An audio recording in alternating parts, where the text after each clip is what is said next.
அஸ்ஸலாமு அலைக்கும் வரஹமத்துல்லாஹி வபரகாத்துஹு. அன்பிற்கினிய சகோதர சகோதரிகளே, இது ஈமான் எனும் இறை நம்பிக்கை தொடராக பதிந்து வருகிறோம். அந்த தொடர் வரிசையில் இது பாகம் 23. இந்த காணொலியில் இது கியாம நாளை, அதாவது இறுதி நாள் என்று சொல்லக்கூடிய யுக முடிவு நாளை நம்புவது சம்பந்தமான தொடராக இதில் முதல் பாகம். இதில் கியாமத்து நாள் என்றால் என்ன என்பதை முதல்ல நம்ம அறிந்து கொள்வோம். வானம், பூமி, சூரியன், விண்கோள்கள், பூமியில் வாழும் மனிதர்கள் மற்றும் உயிரினங்கள், தாவரங்கள் உட்பட அனைத்தும் ஒரு நாள் ஒட்டுமொத்தமாக அழிக்கப்படும். அந்த நாளில் இறைவன் மட்டுமே நிலைத்திருப்பான்.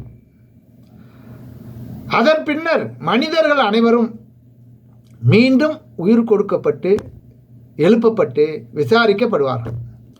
விசாரணைக்கு பின்னால் தீர்ப்பு வழங்கப்படுபவர்களுக்கு நல்லவர்களுக்கு சொர்க்கம் என்ற பேரின்பம் கிடைக்கும், கெட்டவர்களுக்கு நரகம் என்ற துன்புறுத்தும் பலவிதமான தண்டனைகள் கிடைக்கும். இந்த வாழ்விற்கு அழிவே இராது. அந்த மறுமை வாழ்வில் அந்த வாழ்க்கையின் நம்மளுடைய துவக்கம் இருக்க, அதில் அழிவே இருக்காது. அது நிரந்தரமானது. இதுதான் கியாம நாள், இறுதி நாள் என்று சொல்லப்படக்கூடிய விஷயம். இந்த கியாம நாளை நம்புவது அவசியமா என்றால் மிக மிக அவசியம். கியாம நாளை நம்புவர்களே மூமின்கள் ஆவார்கள் என்றும் அளவுக்கு அல்லாஹ் ரப்புல் ஆலமீன் நமக்கு திருமறை குர்ஆனில் அறிவுறுத்துகிறான். எப்படி?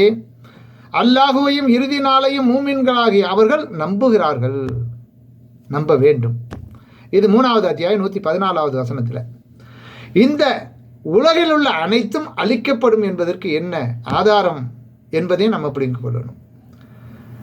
55வது அத்தியாயம் 27வது வசனத்தில் இதில் உள்ள அனைவரும் அழிபவர்கள், மகத்துவமும் கண்ணியம் மிக்க உமது இறைவனின் முகம் மட்டுமே மிஞ்சும் என்று 55வது அத்தியாயம் 27வது வசனத்தில் அல்லாஹ் சொல்லி காட்டுகிறான். ஆக இந்த உலகம் அழிக்கப்பட்ட பிறகு மீண்டும் அனைவரும் உயிர் கொடுத்து எழுப்பப்படுவார்களா என்றால் ஆமாம். இந்த உலகம் அழிக்கப்பட்ட பிறகு மீண்டும் அனைவரும் உயிர் கொடுத்து எழுப்பப்பட்டு அல்லாவின் முன்னிலையில் நிறுத்தப்படுவார்கள். அவர்கள் செய்த நன்மை தீமைகளுக்கு ஏற்ப கூலி வழங்கப்படும் என்று நாம் நம்ப வேண்டும். அல்லாவிடம் நீங்கள் திரும்ப கொண்டு வரப்படும் நாளை அஞ்சுங்கள்.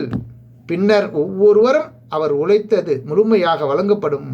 அவர்கள் அநீதி இழைக்கப்பட மாட்டார்கள் என்று 2வது அத்தியாயம் 281வது வசனத்தில் அல்லாஹ் சொல்லி காட்டுகிறான். எனவே இவைகளை சரியாக 1க்கு 2 முறை 3 முறை பல முறை விளங்கி பின்பற்றக்கூடிய முஸ்லீம்களாக, அதில் முழுமையாக நம்பக்கூடிய மூமின்களாக நாம் மாற வேண்டும். நன்றி.